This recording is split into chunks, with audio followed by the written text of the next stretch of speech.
All right, folks, welcome to the show. It is Friday night.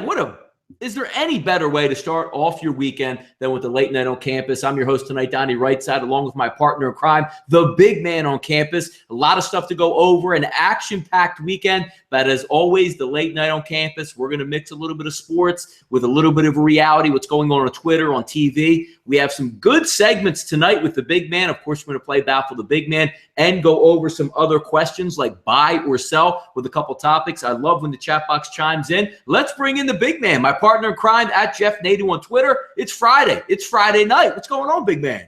What's happening, Donnie? How was your day, man? Hey, man, doing good. Just waiting around. I got a late play that's about to tip off, as you would say if it was college basketball, but just about to start in a couple minutes. So we'll see what happens here. Yeah, exactly. You got some late games starting. You got NBA, which is going on as well. And, fun-filled night as always. Yeah, do you want to go? What do you want to do tonight? Start off a little bit of baseball? You want to recap that first NBA game that just got done? What should we do? We can just stick to baseball, man. No problem. You got it. So let me just retweet out a couple live links here for us.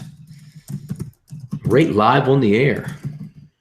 Yeah, sometimes it takes a while for that thing to post. It does. No, you're right about that. Yeah, it's out there now. So let me just flip on my YouTube account so I can get in the chat box, say hello to everybody, and we will get this show going in the right direction. What's up, Kyle?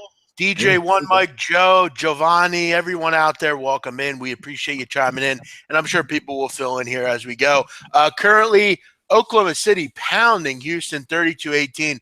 The whole zigzag series just works. I mean, it seems like no team wants to sweep anyone this playoffs. Yeah, not good for business either, big man. I mean, you can't have sweeps in the NBA. The TV wants their extra commercials. The home team wants the extra gate. So maybe a little bit extra goes into some of those series, maybe to extend it an extra game there. Yeah, exactly. And they're doing that. I mean, because no team is feeling like sweeping. So I don't think you're going to see one. Yeah, Bulls were terrible tonight. I know looking at that early score, which we're going to recap that in just a few moments. But as most people obviously chiming in here, you did see that Bulls and Celtics game. Certainly didn't turn out the way that Chicago wanted, especially when you could have really put that series on ice. Exactly. Yeah. All right, fellas, let's get into a little Major League Baseball. Welcome in here, DJ One, Mike, Joe, Giovanni, Tom Marino.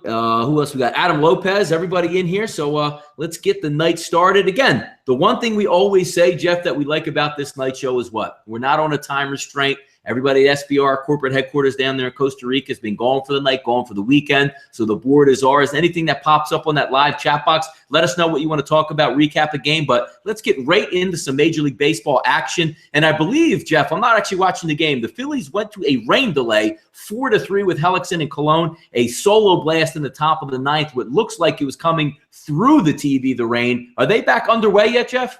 Yep, top of the ninth, 2 outs. Atlanta looking down to their last out. So, yeah, I mean, look, I mean, I'm not really sure, again, why you ever back Bartolo Colon. I mean, we've talked about it. At least when he was with the Mets, he had a decent lineup and a good bullpen at the time. He has neither. I'm just not sure why you'd ever back him anymore. I don't get it. And I'll continue to fade Bartolo. I've done it several times already this year. I did it tonight, and I'll continue to do it.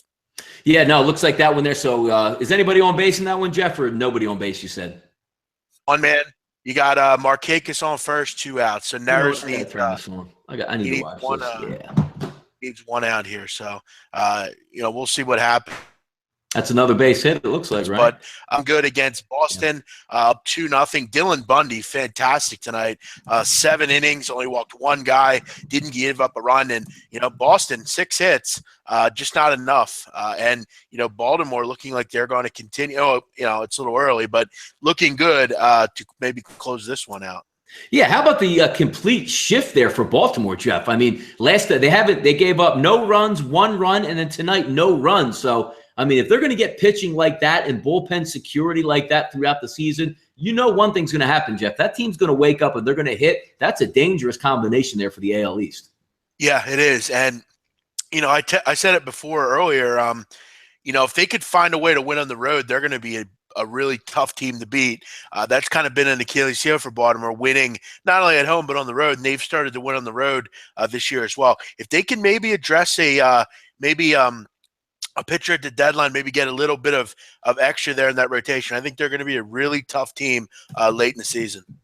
Yeah, no doubt about it. Let's take a look at some other scores that we have out there before we get to the ones that obviously are just starting or getting underway. We can do a nice little recap here. You had Matt Harvey filling in for DeGrom there with Roark.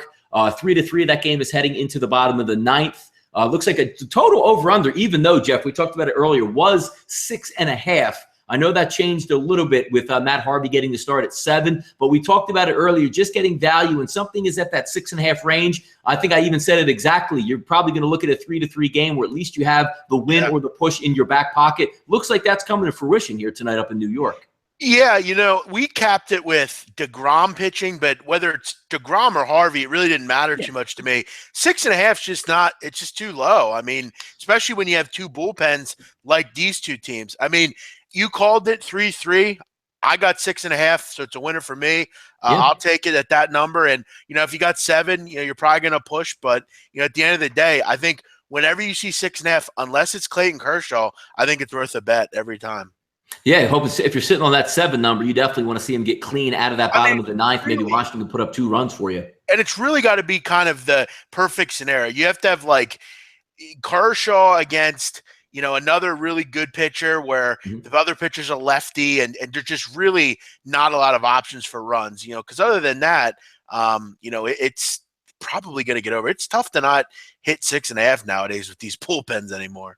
Yeah, Jeff, next game we'll talk about here is, again, which probably should be our mantra in April. We talked about it earlier today on the right side of campus, and that was rotation 955, 956, the Chicago Cubs and the Cincinnati Reds, feisty at home. While we were on the show earlier, Jeff, I know that peaked at minus 200 for Leicester. It did peel back 5 times, showing a closing line of minus 170, but laying that much, don't care who is on the mound. I don't care where it's at. You just can't do that, especially in the month of April when everything is sort of just getting worked out. And again, it's coming to light. 5-2 Cincinnati in the 9th inning. As long as their bullpen doesn't blow it, which, Jeff, in April has been really good. Yeah, Donnie, it's something that I think we have to talk about quickly here. The amount of teams this year laying big numbers, they look too good to be true, and they lose. I mean, it's really amazing how many, games. I mean, even tonight, I know I mentioned it. I thought even I would go against the public or with the public and take the Yankees tonight. I mean, you had CC, pitching great. Yankees can't, they hit everything. Their bullpen's been good. CC's got great numbers against Pittsburgh, all sorts of things. That one goes down. And you look at the Cubs. I mean, I don't know how many times this year I've said it. I think it's 2 or 3 times. Throw the Cubs in the parlay. It doesn't look they're not gonna lose tonight.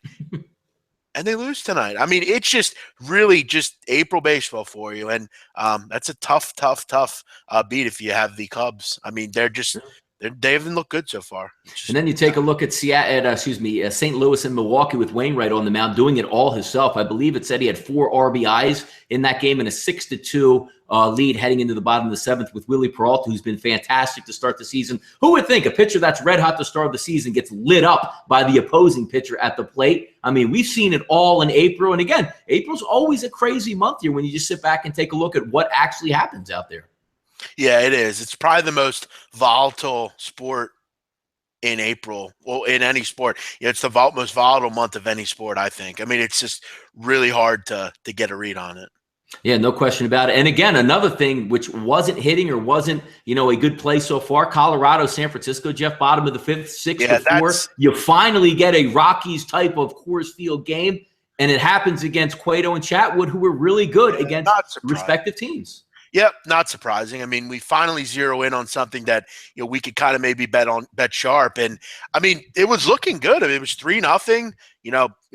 Bottom of the 4th, 3-0, and then Johnny Cueto gives up 6 runs. I mean, I don't know. I'm not really sure what I'll say. Baseball's almost it's really done. And I know for me, I've mentioned to you, I don't even really bet it anymore. I bet like 1 or 2 games. That's about it. Yeah. I mentioned the other day, it's just for me right now, I'm making money in soccer. Maybe not the latest day or two, but for the most part, it's been really good. And sometimes you got to know when to maybe take a little break, Yeah, know when to hold them and know when to fold them. True story there. Top of the 9th, we have Houston with Fires versus Cobb at Tampa Bay. That one's 4-3, so another one that's coming down the stretch. We'll see if the bullpen can hold on or maybe Houston can tack on an insurance run. Houston's been playing good ball. 4 runs tonight. Looks like it possibly could be enough versus Tampa Bay, who's been very good at home. But again, Houston's playing good ball to open up the season. I would like their offense to improve. It looks like, hey, they don't even really need to score that, 6 runs that you would like to see in the American League in some of these type of ballpark equations. But Houston's getting it done early, and you always need that early jump out of April to propel you through the summer, and they're getting that. And as I talked there, the Philadelphia Phillies win 4-3 over the Atlanta Braves. A little bit of a mounted threat there. Tyler Flowers does strike out, and off we are with a Phillies victory over Atlanta. Boom. We'll take it. Yeah. Yeah. But yeah, back to back to Houston. Yeah, I mean they're really starting to hit the ball now. Right at the beginning of the year, they've struggled. First week or two, they're really starting to hit the ball, hitting over 300 over the last 7. They're starting to look like the team that I think most people thought they'd be. Still wonder. I mean, I know McCullers and Keuchel are great, but what are you going to get out of Morton? What are you going to get out of Michael Fyers? But I think if they can get 2 or 3 solid arms, they're going to be just fine. Yeah, next game on the card there tonight, Texas finally breaks out the bats there, puts up a 6 spot in the top of the 7th. Another thing, one of these games, Jeff, which I looked at, which, Cole Hamels looks like he's on track tonight pitching well, but Kansas City had a chance to sting him in the first inning. Got one across, had first and third with 1 out, and you're saying, you know what? Is this one of those nights where Kansas City finally gets after a decent pitcher, puts up some runs early, so your pitcher isn't always backed into a corner? They score 1 in the first, don't score again. When is it going to wake up in Kansas City here, Jeff? I'm not sure. They're a team I like at home. I kind of like them tonight, to be honest. I don't really think Texas is very good. I've talked about that. Yeah, I don't know. I mean, I don't know who it was earlier, mentioned the under. Even that's kind of looking tough. I mean, yeah, they're a tough team to watch at times. Kansas City. They don't have the same luster that they once had. And maybe it is time for a change with Ned Yost. I don't know, but they need something because what they have going right now isn't working. Yeah, bounce back game tonight for Kluber over Quintana. The Cleveland Indians and the Chicago White Sox 3-0, top of the 8th. That's about what you thought. It's good to see, especially if you're a Cleveland ticket holder tonight, obviously being up 3-0. But also if you're sitting, Jeff, I know you have a nice size future on the Indians. Always nice to get your ace in a bounce back type of situation, right the ship, and certainly carry that staff moving forward. We're waiting for the total package in Cleveland to step up, pitching, bullpen, and hitting. One would think once the summer heats up here, Jeff, that Cleveland's going to be able to turn it on a little bit here. Yeah. No, they will. And, Kluber's he's a guy that's not going to struggle all year. He's just not that kind of pitcher. He's going to struggle as most do. But Corey Kluber's a guy that, he's going to be good for most of the year as opposed to sucking it up like most of these guys do. But yeah, Indians, Donnie, you remember last year? I mean, they went on a nutty run with winning run line game. They were just cruising. Run differential was crazy. You're gonna do that. They're gonna keep doing that. And yeah, nice to see Cleveland come out and have a nice night tonight from their ace. And I figured he would against the White Sox. Yeah, no, clearly. Next game up on the docket there, Detroit 3-2 sitting over Minnesota. Don't know how much longer that is going to last. I do see, actually, just getting an update here on my phone, 3-2. It looks like they're in the bottom of the 6th. Bases loaded, I can't tell, or maybe 2 men on in that situation. So we'll see if they will be able to hold up in that environment there. But it looks like Verlander got out early. I don't even know, Jeff, if he's actually still in. I haven't watched that game live in the 6th inning, but 3-2 heading into the bottom of the 6th, or excuse me, in the bottom of the 6th in that one there. Yeah, kind of a barn burner. Santiago, a guy that he has pitched well. Verlander just got pulled, by the way. So the bullpen's now in with no outs. So it's getting interesting down in Target Field. If you're on the Twins, you have hope now with you're basically going to get 4 at-bats against his bullpen. So that one there's a lot to still do in that game. So, probably one of your more interesting games coming down in the stretch here. No outs, 2 men on with a bullpen for an 8.31 Kyle Ryan. So that ERA should get touched up, I would think. Yeah, I'm going to put that game on and watch to see how that one certainly plays out. But then again, getting to the game, bottom of the 8th inning in Pittsburgh, Glasnow 6-3 win, or I should say 6-3 lead over the CC Sabathia-led New York Yankees. Yankees pulled out early in that. Oh, excuse me. Pittsburgh pulled out early in that one. I believe it was 4-0. The Yankees made a comeback at 4-3, but a couple runs tacked on there by Pittsburgh. It looks like that line closed somewhere around that, maybe pretty much of a pick 'em in that one. It looks like -105 either way in that game. So right down the wire. But yeah, I didn't expect that out of Glass. Now, we talked earlier how he wasn't quite ready for prime time. Maybe he snaps back there as a young arm, but definitely disappointment there for CeCe Sabathia and the Yankees looking to continue that momentum, especially in interleague play, which they had opened up the season 3-0 already there. Yeah, I mean, they've had opportunities. I mean, they've left 9 people on base. They're 0 for 6 with runners in scoring position. It's not like they haven't had chances tonight. It's, you had an error by Starlin Castro in the 7th inning. It's just you can't make those kind of mistakes. You're not going to win games in the major leagues doing that. So they've had shots tonight, but, they just don't have a bench. I mean, I don't know what else to say. Chris Carter's your guy off the bench. I mean, come on. Chris Carter sucks. So, they're going to lose. They're not going to win every game, but they've had opportunities tonight.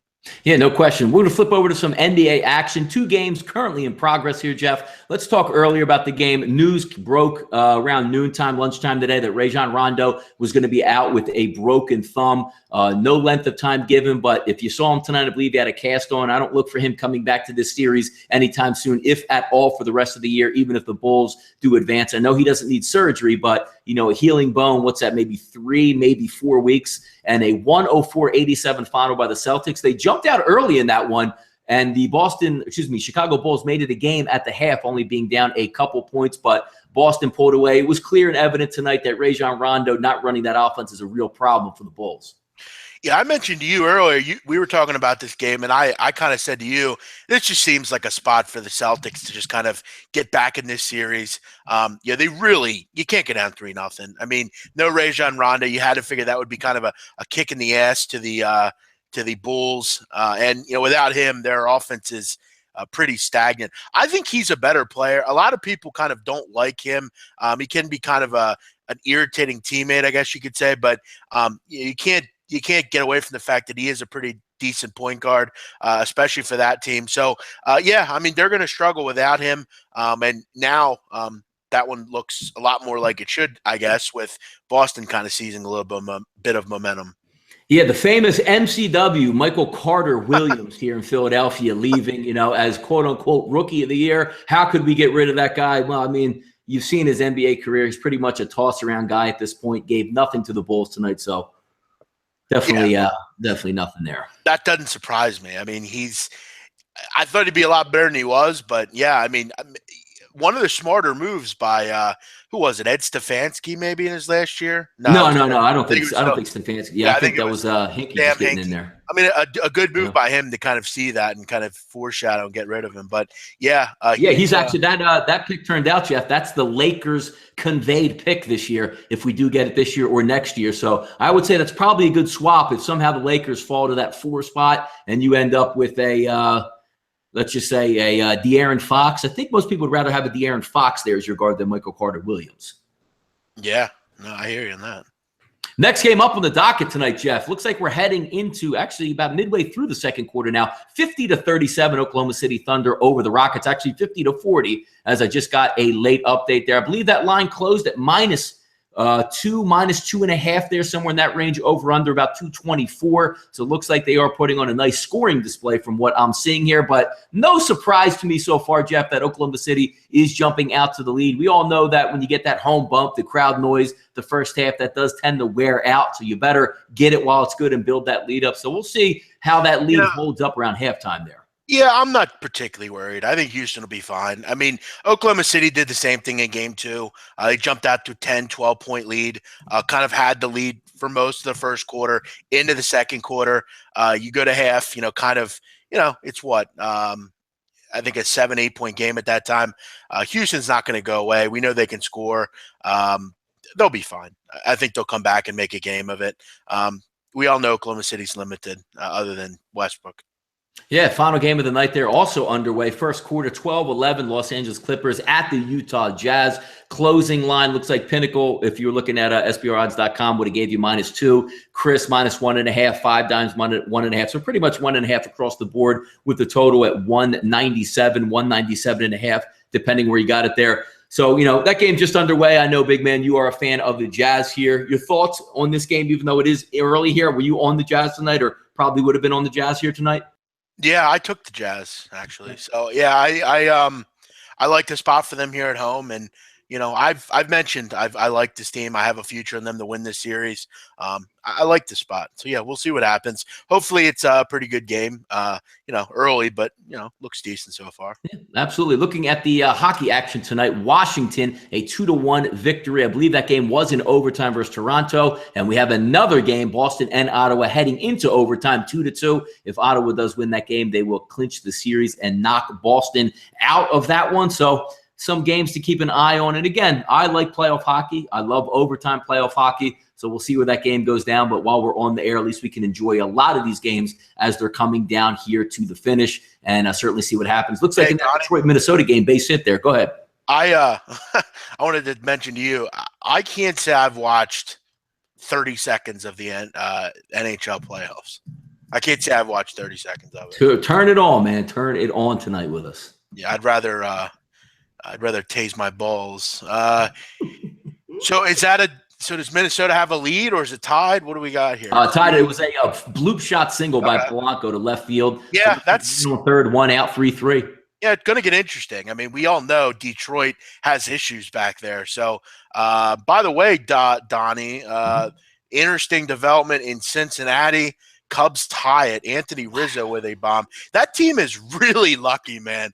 Late in games, it's crazy. They certainly. How about that too? I just got done saying, they have a nice lead and their bullpen's been really good. Whoop! Right out the door. Interesting development in San Diego. They take a 1-0 lead against Miami. There we go, baby. Manuel Margot, a name you may not know, but he always seems to get hits. By the way, big man, I hate to break it up there for you. The Detroit bullpen strikes again. They give up a single and then followed by a 3-run blast by Eddie Rosario. What is up with the Detroit bullpen? Dude, I mean, it's held down city for the last 3, 4, 5 years. Wow. It's like clockwork, bro. I mean, we just say it. We think that's going to be interesting, and look what happens. What a surprise! 6-3 Minnesota, complete roundabout in that game. Good grief. Out in San Diego, Margot triple, first hit of the game. Eric Ibar, little small ball, sack fly gets him in. So a nice start to the game for the San Diego Fathers. Colorado still 6-4, scoreless in Oakland. They're hosting the Mariners. Angels, Blue Jays tied 0-0. No runs in that one.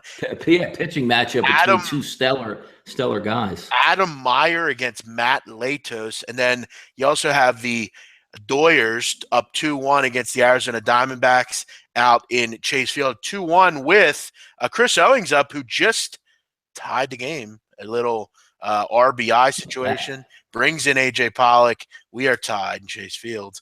What else do you got? We're rolling, Donnie. We're rolling through here. Let's go to the little box. Where are we at here?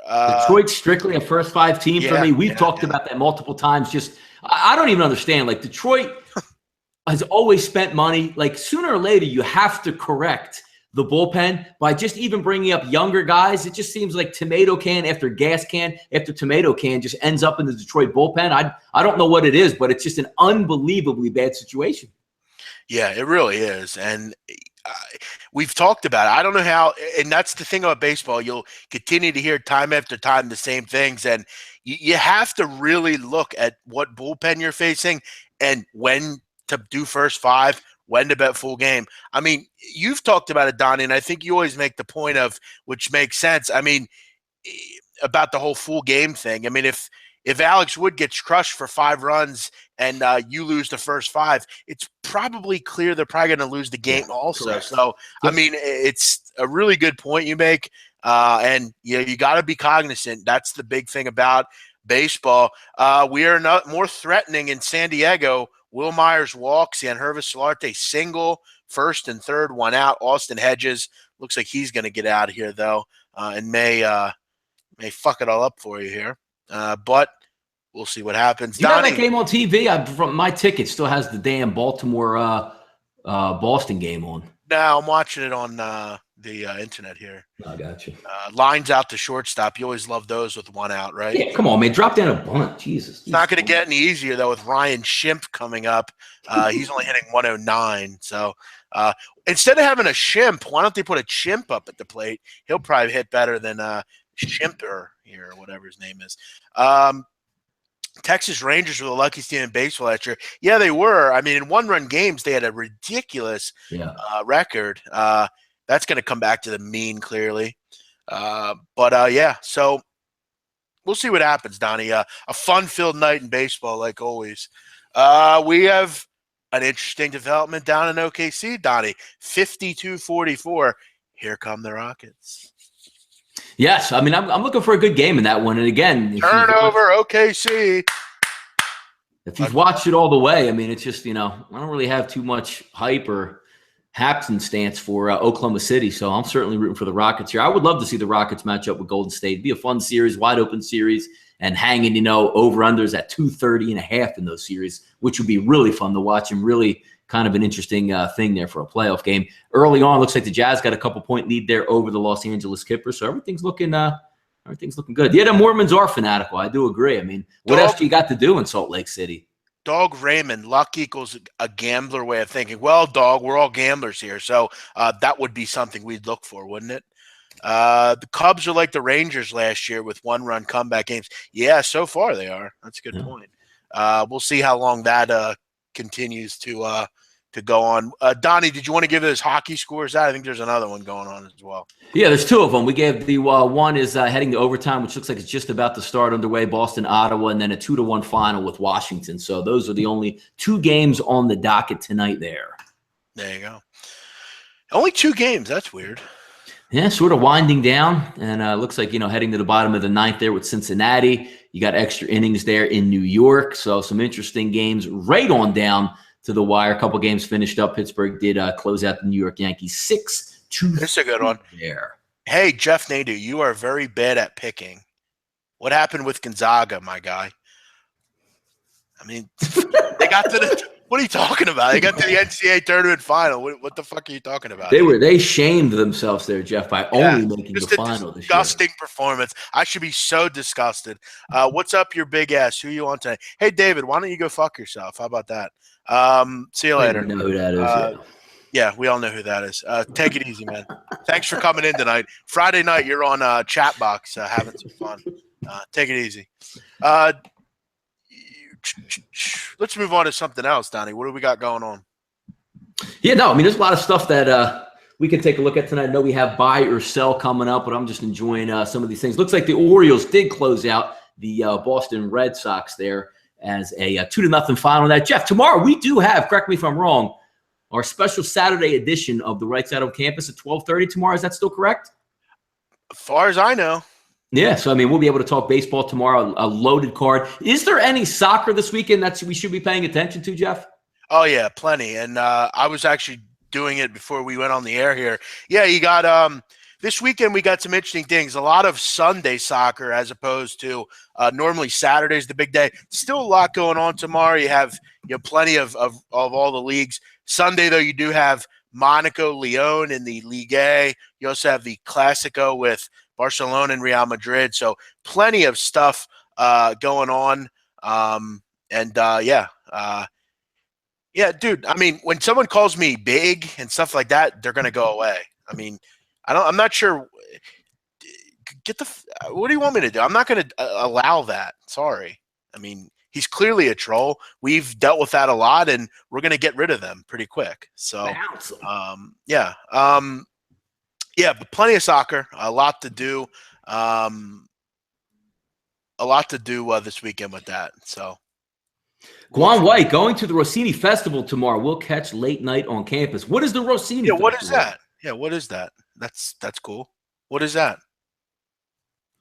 I know we're on a little bit of a delay, so I guess we'll get back in there. Well, I know he's from Tennessee, I believe. So, yeah, we'll see when it comes up there on the chat box. But just going over some numbers again tonight, Major League Baseball. You got San Diego still up 1-0 there. I mean, very early in the game, 2-2 in that Arizona Dodgers game. Iwakuma and Minaya 0-0 in that one, and the game Cincinnati didn't score, so that game moves to the top of the 10th in a 5-5 tie. You ready to do a little bit of buy or sell here?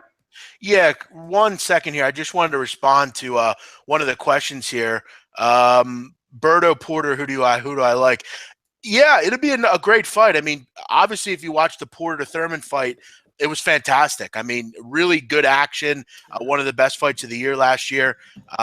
It'll be a great fight. I'm not sure who will win. As far as from a fan standpoint, it's going to be exciting. Should be a great, action-packed, back-and-forth kind of fight. I haven't looked into it as far as from a capping standpoint, and Dog's got a good point. Line is very high.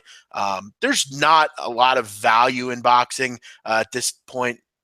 Some of the lines are just too high. I would probably go with Showtime Sean Porter. I like him as a fighter. I think he'll bounce back from Keith Thurman. I mean, he fought really well against Keith Thurman. So we'll see.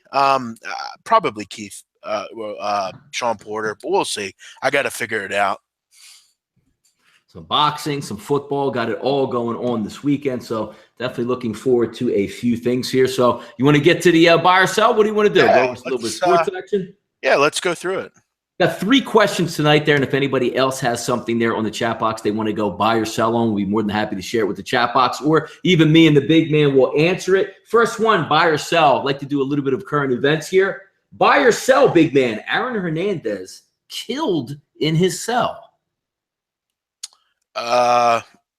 Initially, I thought he did, and then I read into it, and I really I read a lot of things about it.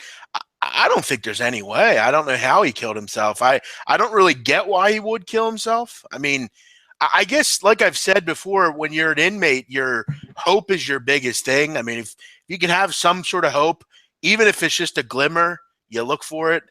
He had that.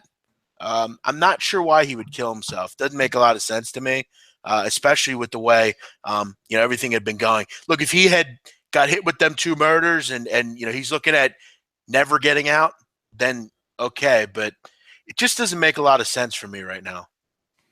Yeah, and then you had all the rumors coming out there like, oh, well, he killed himself. He's in the appeal, so that means that he probably means he's not guilty because in the appeal process, if you die, just some random stuff, and the Patriots would have to pay him his extra $15 million bonus, which is completely untrue. If you know anything about sports, the NFL has the best lawyers on the planet. That's why they don't sign one sheet of a contract. The contract is literally this big that covers every single angle where whatever they want to say and use against you, they'll take back your signing bonus. And it's, if you're in a gang, it's killing yourself's not much of it's just not something you do normally. I'm sure there are gang members that have killed themselves, but I don't think it's true. And as far as, because we didn't see someone go in his cell, so it didn't happen. It could be covered up. Like nothing's covered up. Welcome to him. Everything's covered up, it seems like anymore. I've heard reports that one of the guards happened to miss a bedtime check that night. So who the hell knows? If you want to get to someone in prison, you can get to them normally. I don't know the situation there, but from what I understand, he was not in solitary confinement or anything. He wasn't in segregation. Or suicide watch at that point. Right. Yeah. He was in a normal cell like everyone else. I don't think he killed himself. I don't think there's any real way he killed himself. I'm not sure why he would kill himself. He seems like a guy, from all indication, from anyone that's talked to him, that was in good spirits for the most part and still had a little hope maybe getting out. And with the lawyer he had, Donnie, Jose Baez. He got Casey Anthony off. He got him off. It was, writing was on the wall. He killed them people no matter what. He was there, and he still got off. For me, I think someone did a D'Angelo from The Wire. You remember that? Yeah, to me, I think he just did himself in straight up. So, there's not much to look forward to when you're at that age, and maybe it all hits you at once. You're never getting out. It doesn't matter. Maybe just seeing your daughter in the, when she came to the courtroom and knowing that you're never going to raise her or do anything or have any touch or whatever with your daughter or your family, it finally just gets to you at that point. And again, I found it interesting today that all that smoke and mirrors come out. The man didn't write 1 note. The man didn't write 2. He wrote 3. I'm telling you, man, he was gay. I'm telling you. And also, did you see the report? And this is a legitimate one, not just the Daily Mail in the UK. You're starting to see more of it, aren't you? You saw Newsweek say that there's news out there, stories out there that Odin Lloyd knew about Aaron Hernandez and his lover in high school. I'm telling you, man. There must got to be some layers to this. And hey, Donnie, listen. Remember who told you? I put that out. You did too. I had no idea. I mean, I didn't research one. anything on that hard, but those stories are coming out right now. I don't care. And this is the God's honest truth. I don't care how stone cold of a gangster you think you are. You don't kill your friends. You don't. He didn't snitch on him. He didn't do nothing like that. He was a friend. Might have been over drugs. There was something going on that Odin Lloyd did that Aaron Hernandez did not want to get out. Nothing. This is what I'm telling you. He was gay. I'm telling you. And in that subset, you cannot be gay. That is a punishable by death offense. Look at the mafia. Look what they do to gay people. It's no different. No, Jonathan Dunn says they will make a movie about this. You 100% in a couple years, you're going to see. I don't know if you remember was it the Long Island Lolita with Joey Buttafuoco and Sure. Mary, whatever it was. I mean, they made like 3 TV movies out of that. Same thing's going to happen with this one. And I'll tell you what, it'll be a fantastic movie. Yeah. By the way, who would play Aaron Hernandez in that movie? Did you see the one tweet that came out, Vinny from the Jersey Shore? Somebody put his picture up saying R.I.P. Aaron Hernandez, and he responded to it. Hilarious, made me laugh, man. Made me laugh. I did see that. I would say maybe like Vin Diesel, maybe. I could see that maybe. Yeah, no, that's a good one. That's a good one. Like that. Yeah, listen, it's funny, Phil Marino, you literally believe everything that it's supposed to be all buttoned up. I mean, no. I mean, there's a lot of stuff that I don't think that's in the tabloids that is. Yeah, I mean, especially if not that many people know. I mean, gang members or that lifestyle is not into just like putting that word out to tabloids and police and let me give an interview. He's gay. That's just what they do. Maybe they used it the whole time to extort him throughout his career, and then maybe he was just done being extorted. Think of his life. I mean, he's a football player. If that got out, it would hurt his cred. I mean, all that stuff. He's a gang member. He doesn't want that getting out. Listen, I think that's my thing. We'll see. Who knows? But it's starting to get a little bit of legs, Donnie, isn't it? The Rock. I like that one. Jonathan Dunn put in there. The Rock will play him. That's actually a pretty good one.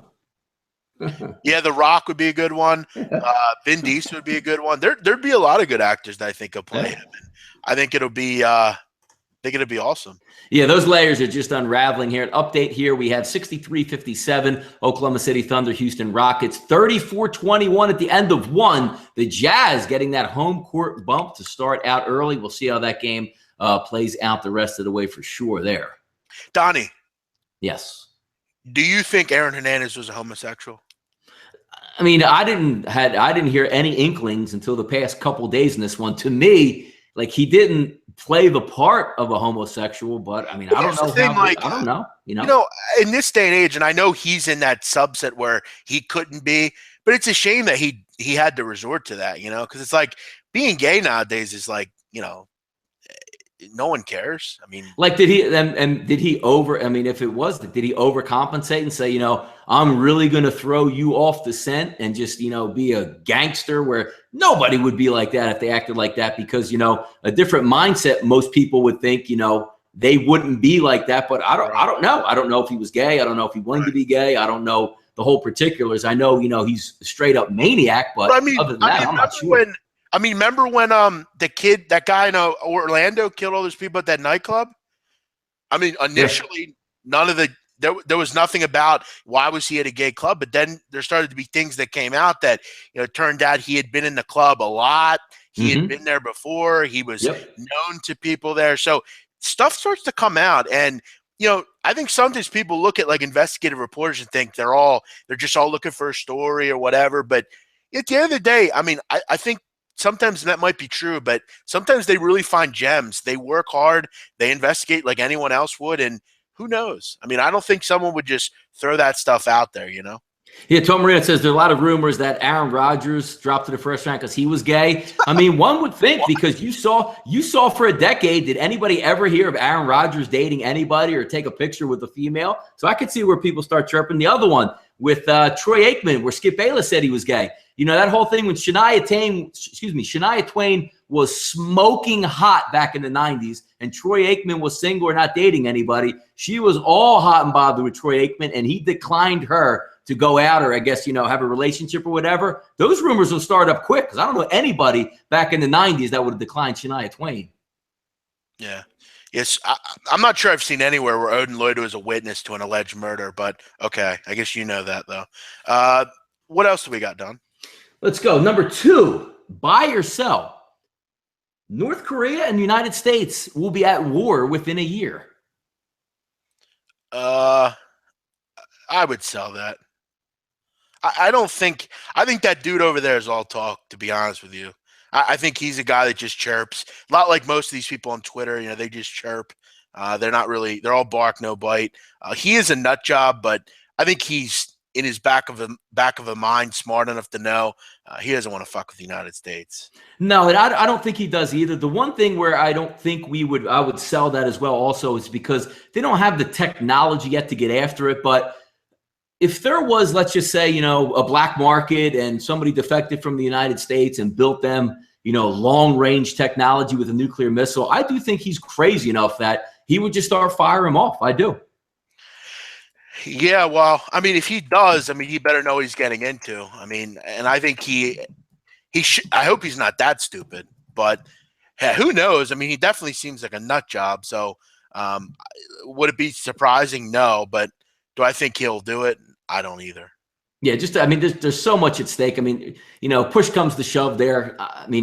He just runs a complete, inane, crazy ship up there in North Korea where it's just, anything goes. And we've all heard the stories. And did I see correctly, Jeff, in the papers this week that he has a patent for his haircut?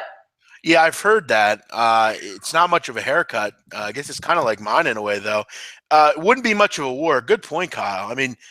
It seems like his whole goal is to have everyone in the free world hate him. Literally everyone hates North Korea. Is there anyone that doesn't? Yeah. And they don't even stand to gain from anything. Okay, you're a dictator. You closed in your country. You're very behind the times with technology. Yeah. You're boasting your military. If you read any of the reports, a majority of the country is living below poverty. They can barely even feed or eat. And you live right next to China, who if you just opened up your borders and did business with, you probably would be a pretty wealthy country over there. Yeah, it's just like some sovereign nation that just hates everyone. It's like, why? If you would just play the game and be cool with everyone, I'm sure people would help you. You're right near China. South Korea is great. What's I don't get it. But that's why dictators are dictators, They're insane. Yeah. Development in Washington or in New York, top 11. Washington just takes the lead 4-3, bases loaded, 1 out. If you have the over, you're hoping for one more run here to get that one over. What is your third question, Donnie? Yeah, let me get to that. But again, the Padres have a man on second and third with 1 out and 2 strikes at the plate. Is there anything more annoying than when your guy who has a men in running? Let's see what happens here.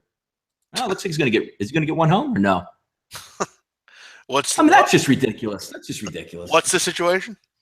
Second and third, 2 strikes on the batter. Takes a strike, fouls one off. Then he puts a ball in play, and the guy doesn't go home from third. It's just a ground out to second base. So, San Diego's already stranded a runner on third with less than 1 out in the first inning. Looks like they're going to do it again in the second inning. Yeah, but I think you got to feel comfortable though, knowing that. In both innings they've threatened. No, they are, but as well as I do, when you leave those runs on the plate, they really come back to bite. But again, it's a long game versus 2 average teams, so we'll see if we can get a base hit somewhere in one of these innings to bust it out. Be safe, Lauren, over in Shanghai. Good luck on your trip. Shanghai? What are we doing over in Shanghai? Wow, that's pretty cool. By the way, Don, hashtag Padres baseball for you. Is that what we're doing tonight? Yeah, that's what you do. That's what happens when you back Padre baseball. Yeah, no, you're right about that. It ain't exactly. I think me and you combined make more than their entire payroll. One would think.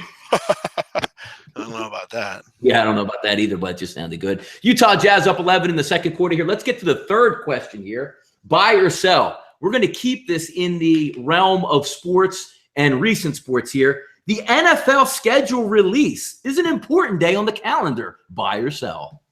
No, I could care less. So I sell the hell out of that too. I'm a huge Eagles fan, but radio today all throughout the country has Joe from 3rd and Smith Streets going, hey, man, I got to dial it in at 11-5 today. Yeah, you got to dial it in at 11-5. You don't even know who's playing for anybody at that point, right? I love how last night they were doing literally like a schedule release party at Yes, NFL they Network. do.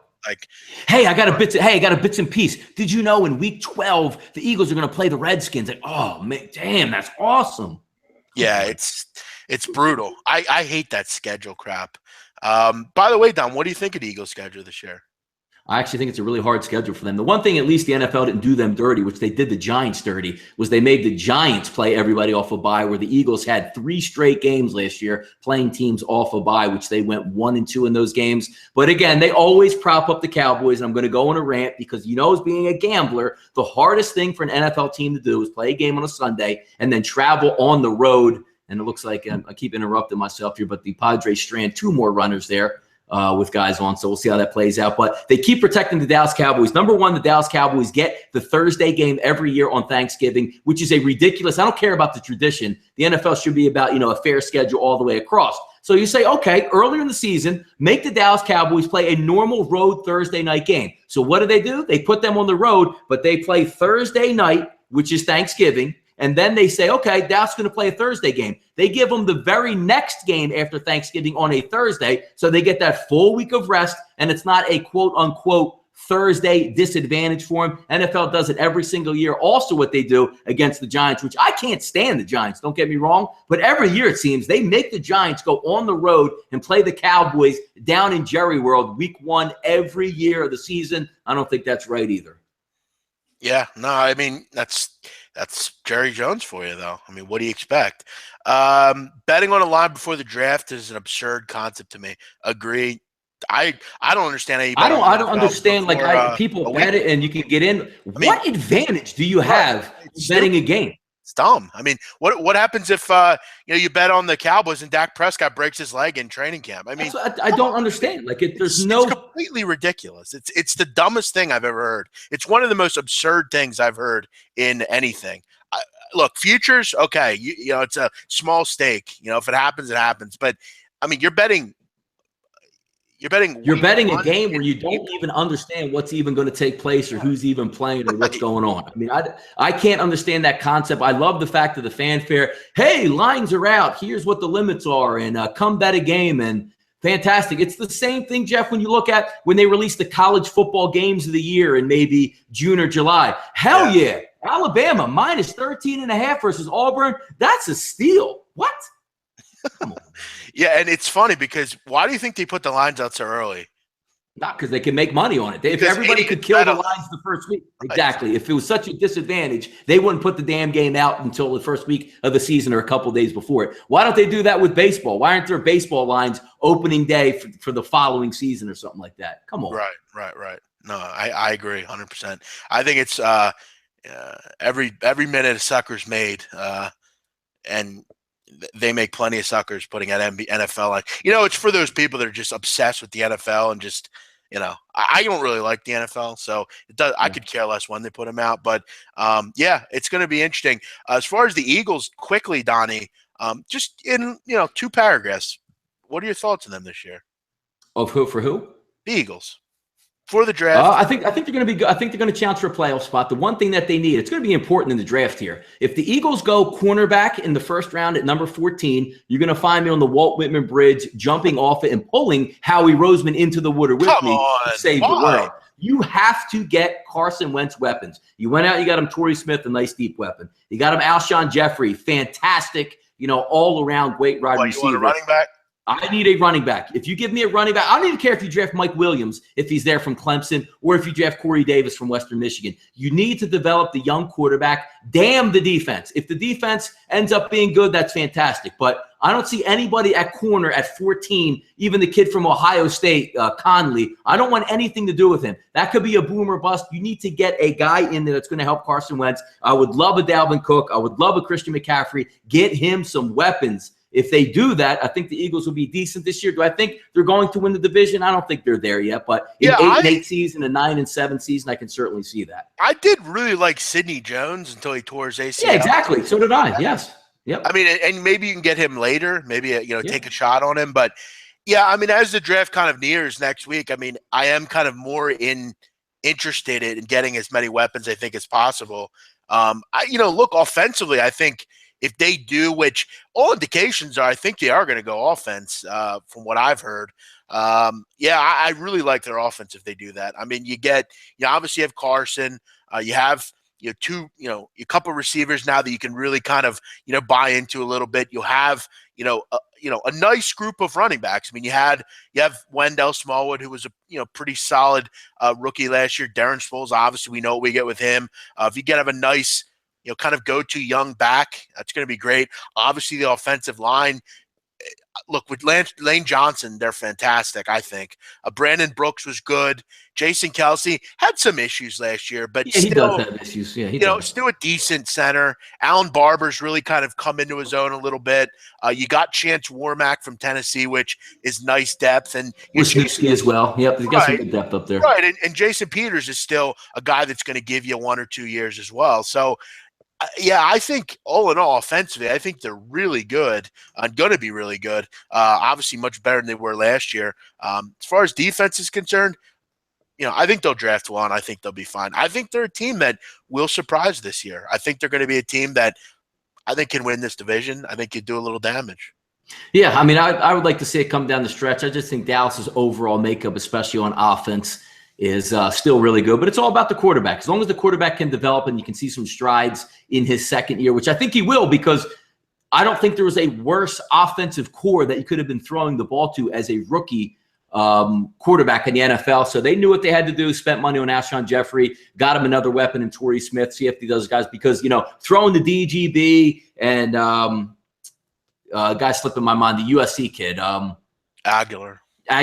Aguilar, just complete and utter garbage. So, I mean, we'll see how it plans out, but I'm always excited for the Eagles. Was that possibly the worst receiving core you've ever seen? It was the worst. It couldn't have got any worse. It was nobody could run routes, nobody could catch the football, and everybody, couldn't man up or run with the catch. It was amazing to watch. I mean, growing up, when your best, most dynamic wideout is Josh Huff, who's getting kicked off the team for gun charges, I mean, what do you want? I mean, I remember growing up, we dealt with the likes of Torrance Small and Charles Johnson. Yeah, Charles Johnson, Torrance Small, and then we had the Todd Pinkstons and the James Thrashes. We finally get a wide out with Terrell Owens, and Joe Banner doesn't want to pay any more than $1.50 an hour, and he leaves. So I'll tell you another thing that I like what they did in the offseason. We'll get off the Eagles here in 1 second.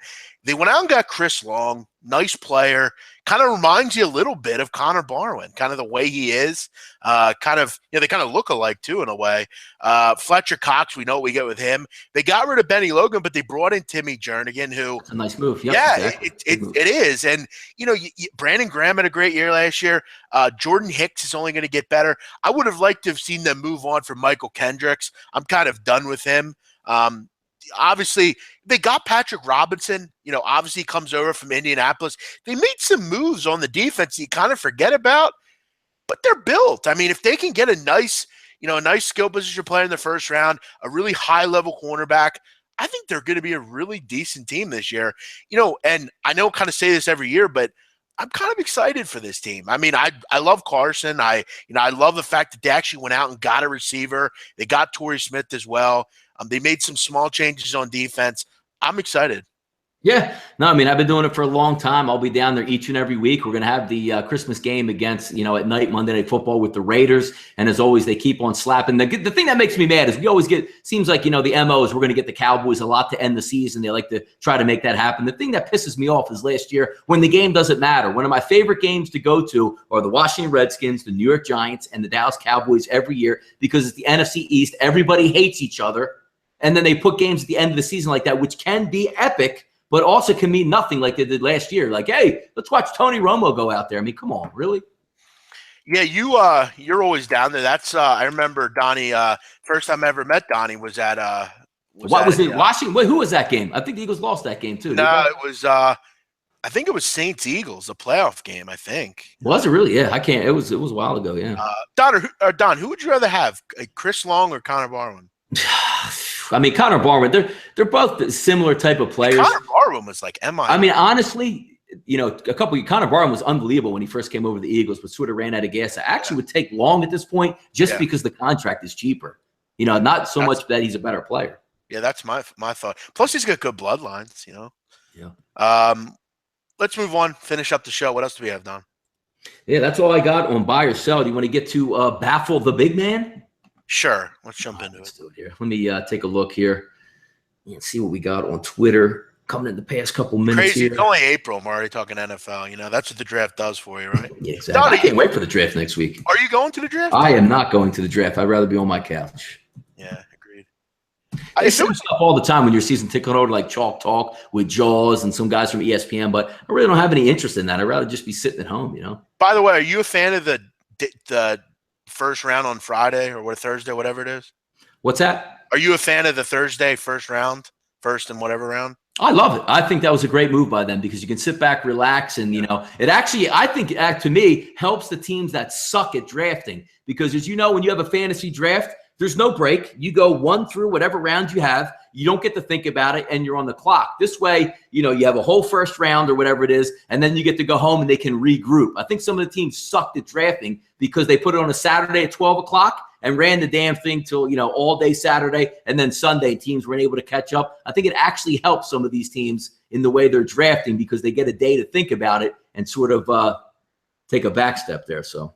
Right, that's my thoughts. Right. But I like the primetime stuff. I'm on ESPN and I was just looking at the Eagles depth chart because their depth charts are always so bad.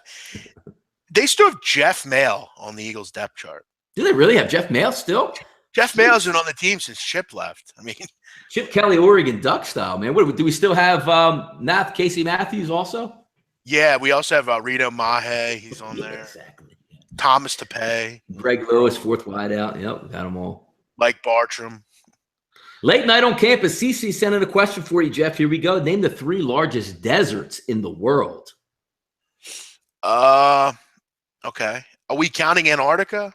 I don't know. It just says in the world. Because that's not, I guess, when you think of a desert, that's not, because Antarctica, there's 2 in Antarctica that are the biggest, but like typical deserts, it would be the Sahara, the Gobi, and the Arabian.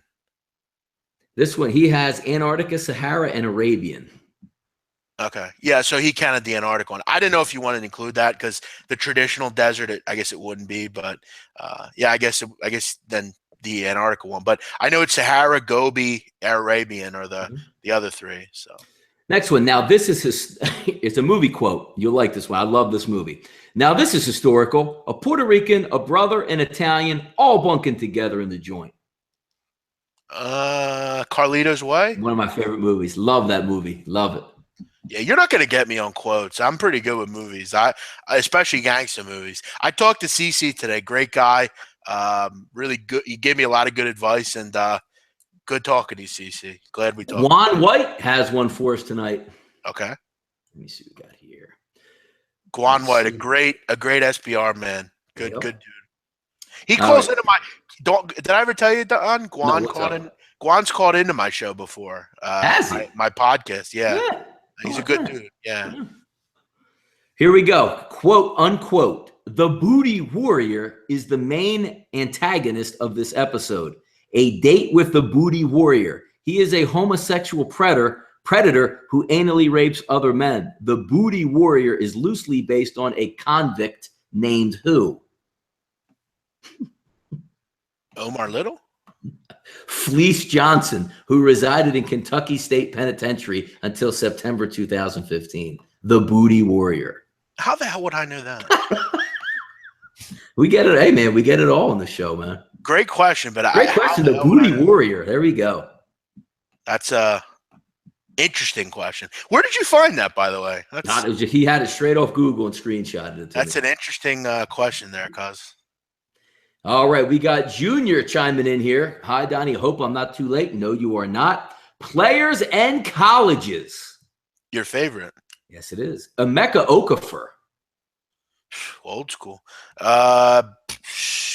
UConn? Yep. Kyle Korver, drafted by Billy King. Kyle Korver. Creighton. Yep. Samuel Dalembert. The kid Samuel Dalembert, who in 8 years never got better offensively at all. Yep. And signed massive contracts in the NBA. Yeah. Seton Hall. Yep. Willie Green. Looks like an all-Sixers team we're trying to put together out here. Willie Green, Detroit Mercy. Yep. Nick Collison. Nick Collison. Kentucky? Kansas, close. Shit. Byron Mullen. I wouldn't have gotten that one. Byron Mullins? Yeah. Mullen, no S. Ohio State. Yeah, jeez. Jeff Green. He was a Sixer for a number of years. Was he really? I don't even remember that guy. My God. Who was the last one? Jeff Green. Jeff Green, Georgetown. Why did Michael leave Dookie at the end of the wire, and where did he leave him? Why did Dookie? He left him at a horse stable that was frequented by it's random. He started becoming a drug addict. He started doing heroin, and he befriended some older guy that had a horse stable, and he left him there. He left him because he was going into a life of crime. Basically, he had, to that point, he was wanted by Barlow Stanfield's group. He had killed a couple of main people. I don't want to give away everything. And he actually became, in a way, like Omar Little. And that's the great thing about The Wire, is the kids all became characters in The Wire in a way. Like, do you follow what I'm saying? I always felt bad for Dookie, Jeff. Oh, he's a great character. He was a guy that, he's a kid that, never really had a family. He started to kind of believe in himself a little bit, and the school system kind of brought him down. But yeah, he was tough he was a tough character, man. He always had it always seemed like everything was against him, Yeah, no. Next one. In The Sopranos, what does Tony buy Carmela's dad for his birthday, and what does he bring to the party to grill? I remember this episode. Well, it was after they got a separation. Yeah. He brought him a gun, a Beretta. Mm-hmm. Yep. It was an old one, like a really old Beretta. Yep. And he brought sausages. Sausages. And how did he bring them? What was he doing with them? He was like flinging them up in the air. Around his neck and shit. Yeah. He went like, he kept doing that. Another one here. Carmela stole a large amount of money from Tony. Where was it hidden? The bird feeder. The bird feeder out back behind his head, man. And she got a slap for that, I remember. He always mentioned that. You stole my $40,000 from the And don't you think I didn't let you steal that? Absolutely. Don't think I didn't remember you stealing my $40,000 from the bird feeder. Got some stuff on the chat box, #BMOC. What was Jordan's best game, points, and an opponent? Who did he play? I don't know who he played. It was 69 points, I believe. Was it the game? I think it was in the Boston Garden, wasn't it, against the Celtics in the playoffs? I can't remember, honestly. This was one of those. What else we got on here? Who was the main player that Philadelphia received when trading Charles Barkley? I believe it was 3 players in that. No idea. Before my time, man. It was, I want to say one of the centers was Andrew Lang. It was Perry, Lang, and Jeff Hornacek were the 3 guys, I believe. Oh, shit. Yeah. Can we talk about the Yankees before the show's over? All right, John. What do we got? Do you have the Yankees? Oh, the Yankees lost tonight. That's right. Yeah, we talked about it. I think you want to talk about them in general, or maybe. What do you want to talk about, John? Send in whatever you want. I'd love to talk about the Yankees. No problem. He still 1-1 in this Padres game, but I got to hand it to my man on the mound here for the Padres, Cahill. Looks like he's throwing a decent game to start, so we'll see how that was quite the mangy mutt you pulled out, Donnie. For which one? The San Diego Padres. That's a brutal, tough game. You got to lay down with fleas in April. There's no question about it. Hey, Jeff, Houston Rockets, 67-65. Take the lead. Yes, sir. Tied again. But yeah, I thought they'd be fine. They are overvalued, LOL. How are they overvalued? That's a word in this business that gets thrown around way too much. When your team's overvalued, that would not be over. They're not. How are they overvalued? I think you could get down and say they're overvalued. I mean, they're playing a little bit better than what I thought they would be to start the season. But aren't the Yankees technically, Jeff, always a little bit overvalued just with the betting structure? Yeah, but maybe early in the year, like before the season started. But they're not overvalued now. They're playing really well. I mean, what should? I mean, that's how they're playing right now. The markets are adjusting to how they're playing, and they're playing well. They're going to be overvalued. I mean, they're not. I don't think they're overvalued. That's just how they're playing. It's generally just public betting as well. You see a guy with CeCe Sabathia on the mound. You see a guy in Pittsburgh who struggled. You see Pittsburgh who struggled. Yankees have been playing good. So, I mean, yeah, they might throw a little bit of a tax on the Yankees in a game like that or some point like that. I can see that. the only coach to win an NCAA and an NBA, Larry Brown. I believe. LB, Danny and the Miracles with the Kansas the and Jayhawks, and of course the Detroit Pistons. Yeah. Those Piston teams were great back in the day. With all those guys, Rip and Rashid and everything. You want to talk about the consummate team? I mean, they beat a damn talented Lakers team too, and beat them bad. Yeah. No, you're right. Yeah, sure. They were an awesome team. I like those teams.